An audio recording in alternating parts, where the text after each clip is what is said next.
शायद कहते हैं जो दूसरों के लिए गड्ढे खोदते हैं उसमें वे खुद ही गिर जाते हैं। पाकिस्तान की हालत वैसी ही हो रही है। पाकिस्तान में अब चीनी लेबर पाकिस्तानी सेना को पीटने लगे हैं, यानी कि ये औकात रह गई है सेना की चीन के लेबर के सामने। उत्तर कोरिया और चीन को एक साथ संभालने के लिए अब दक्षिण कोरिया ने भी बनाया नया प्लान। वहीं ईरान को अब मुस्लिम देशों ने मिलकर दिया बड़ा झटका। चीन से दोस्ती के लिए पहला सबक ईरान को मिलना शुरू हो गया। आइए जानते हैं इन खबरों को विस्तार से। अमेरिका की तरफ से उनके मंत्रियों का ताइवान जाना चीन को इतना ज्यादा खटका कि चीन ने अब पूरी तरीके से ताइवान पर कब्जे की तैयारी कर ली है और इसमें चीनी सेना ने तैनात कर दिए हैं जंगी जहाज और मिसाइलें। दक्षिण चीन सागर में चीन और ताइवान के बीच तनाव गहराता जा रहा है और इसमें आग में घी का काम कर रहा है अमेरिका के राजनयिकों द्वारा ताइवान पहुंचना। अब चीन को ऐसा लगता है कि कहीं देर न हो जाए, इससे पहले ताइवान को अपने में मिला लो। कहीं ऐसा न हो जाए कि ताइवान को एक पूर्ण देश का दर्जा मिलने लगे पूरी दुनिया में। इस बीच सैटेलाइट से मिली तस्वीरों में खुलासा हुआ है कि चीन की सेना ने ताइवान पर कब्जे की तैयारी को और तेज कर दी है। चीन ने ताइवान के तट के पास पानी और जमीन दोनों में ही चलने वाले जंगी जहाज, मोबाइल मिसाइल लॉन्चर तैनात कर दिए हैं। चीन ने अभी कुछ दिन पहले ही परमाणु हथियार ले जाने में सक्षम मिसाइल का परीक्षण भी किया है। यही नहीं, चीन लगातार ताइवान के एयर स्पेस में अपने फाइटर जेट भेज रहा है। ताइवान पर मंडराते खतरे को देखते हुए अब अमेरिकी नौसेना ने भी इस इलाके में अपनी गश्त को बढ़ा दिया है। चीन का कहना है कि ताइवान उसका हिस्सा है और वह हर कीमत पर इसे अपने साथ मिलाकर रहेगा। इसके लिए चाहे चीन को लड़ाई ही क्यों न लड़नी पड़े। और अब सैटेलाइट से मिली तस्वीरों के मुताबिक चीन की पीपुल्स लिबरेशन आर्मी अपने सैन्य वाहनों को ईस्टर्न थिएटर कमांड के तहत आने वाले तटीय शहरों की ओर ले जा रही है। इसके अलावा मिसाइल लॉन्चर्स को भी ताइवान के किसी भी ठिकाने को बर्बाद करने के लिए तैनात किया जा रहा है। और अगर सैन्य ताकत की बात करें तो ताइवान के पास 1,40,000 सैनिक हैं, जबकि चीन के पास करीब 10 लाख हैं। ताइवान के पास 350 फाइटर जेट हैं तो चीन के पास 1500। और हाल ही में शी जिनपिंग ने अपने भाषण में साफ साफ कह दिया था कि वह सैन्य कार्रवाई से पीछे नहीं हटेंगे। उधर चीन के फाइटर प्लेन और बम वर्षक विमान विवादित दक्षिण चीन सागर में कई अभ्यास कर चुके हैं। चीन ने अब टाइप 5 आर्म्ड व्हीकल्स को तैनात कर दिया है जो कि जमीन और पानी दोनों में ही चलने में सक्षम है। इस पर सवार होकर चीनी सैनिक समुद्र के रास्ते ताइवान पर हमला कर सकते हैं। चीन की सेना ने अपने सबसे शक्तिशाली कहे जाने वाले PCL-191 रॉकेट लॉन्चर को भी ताइवान के पास तैनात कर दिया है। इस रॉकेट की रेंज करीब 350 किलोमीटर है। चीन से ताइवान की दूरी मात्र 180 किलोमीटर ही है। ऐसे में चीनी सेना की रॉकेट फोर्स ताइवान पर कहर बरपा सकती है। इस रॉकेट की मदद से चीन की सेना ताइवान के सैन्य ठिकानों और सरकारी बिल्डिंगों को बहुत आसानी से निशाना बना सकती है। इसी रॉकेट को चीन ने भारत की सीमा पर लद्दाख में भी तैनात करा है। वैसे चीन के खतरे को देखते हुए ताइवान ने भी लड़ाई की तैयारी तेज कर दी है। पिछले महीने ही ताइवान ने जोरदार युद्धाभ्यास किया। इसके अलावा ताइवान ने अपने 200 नौसैनिकों को प्रताश द्वीप समूह पर भेज दिया है। यह द्वीप समूह ताइवान से 445 किलोमीटर दूर है, जबकि चीन से 300 किलोमीटर दूर है।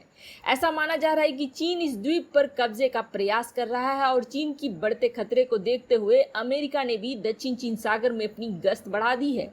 अमेरिका के जासूसी विमान और सैटेलाइट लगातार चीन की सेना पर नजर रखे हुए हैं। चीन की सबमरीन पर भी निगरानी की जा रही है। ईरान और चीन के बढ़ते हुए रिश्ते और सऊदी अरब, इजराइल, भारत समेत कई देशों पर इस रिश्ते का पड़ता हुआ प्रभाव, यह देखते हुए अब एक बड़ा ऐलान कर दिया है सऊदी अरब समेत खाड़ी के 6 देशों ने। वैसे आपको बता दें, खाड़ी के ये 6 देश आपस में भी लड़ते रहते हैं, लेकिन ईरान के मुद्दे पे ये 6 देश एक हो गए हैं और अपने आंतरिक कलहों को दरकिनार करते हुए उन्होंने ईरान पर हथियारों को लेकर लगे संयुक्त राष्ट्र के प्रतिबंध को आगे बढ़ाने की वकालत करी है। ईरान पर लगा हुआ प्रतिबंध 2 महीने में खत्म होने वाला है। खाड़ी सहयोग परिषद GCC ने कहा है कि उन्होंने संयुक्त राष्ट्र सुरक्षा परिषद को एक खत लिखा है जिसमें ईरान पर प्रतिबंध बरकरार रखने का समर्थन किया गया है। इस प्रतिबंध की वजह से ईरान विदेश में निर्मित युद्धक विमान, टैंक और हथियार नहीं खरीद सकता है।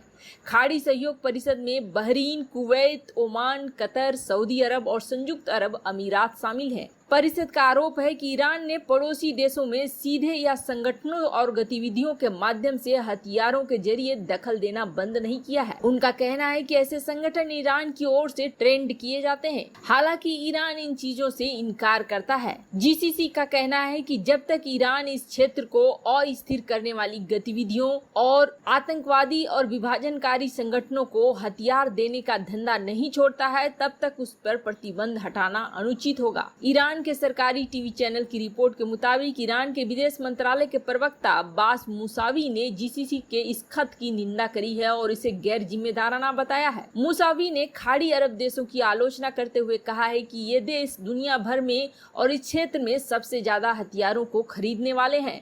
संयुक्त राष्ट्र ने ईरान के परमाणु कार्यक्रम को लेकर तनावों के बीच 2010 में विदेशों से हथियार खरीदने पर प्रतिबंध लगा दिया था और इस फैसले से खाड़ी में तनाव और बढ़ गया है। चीन और उत्तर कोरिया, इन दो देशों की वजह से पूरी दुनिया में अब हथियारों की होड़ लग गई है। पूरी दुनिया को यह लगने लगा है कि अगर खुद में ताकत रहेगा तभी आप बचे रहोगे, और यह लगना गलत भी नहीं है। अब इसी क्रम में दक्षिण कोरिया भी हो गया है शामिल। दक्षिण कोरिया अब इजराइल की तरह बनना चाहता है। दक्षिण कोरिया भी चाहता है कि कोई देश उसके ऊपर हमला न कर सके। ऐसे में वह इजराइल की पद्धति को अपनाना चाहता है। इजराइल की उस पद्धति को अपनाना चाहता है जिसे आयरन डोम कहा जाता है। आखिर ये आयरन डोम क्या है, तो आपको बता दें, इजराइल की यह एक रक्षा प्रणाली है जिसमें इजराइल के महत्वपूर्ण संसाधनों और प्रतिष्ठानों की सुरक्षा की जाती है। आयरन डोम छोटी दूरी के रॉकेट तोप के गोलों को रोकने के लिए सफल होते हैं। यह राफेल एडवांस डिफेंस सिस्टम और इजराइल एरोस्पेस इंडस्ट्रीज द्वारा बनाया गया एक mobile all weather air defence system है। इजराइल में ये बहुत सफल रहा है। इजराइल अपने महत्वपूर्ण प्रतिष्ठानों को इसी से सुरक्षित करता है और अब दक्षिण कोरिया भी चाह रहा है कि इस सिस्टम को अपने ही देश में विकसित किया जाए ताकि उत्तर कोरिया से या चीन से होने वाले किसी भी हमले को रोका जा सके, खासकर अपने प्रतिष्ठानों को बचाया जा सके। इसके लिए दक्षिण कोरिया भी काफी पैसे खर्च करने को तैयार है।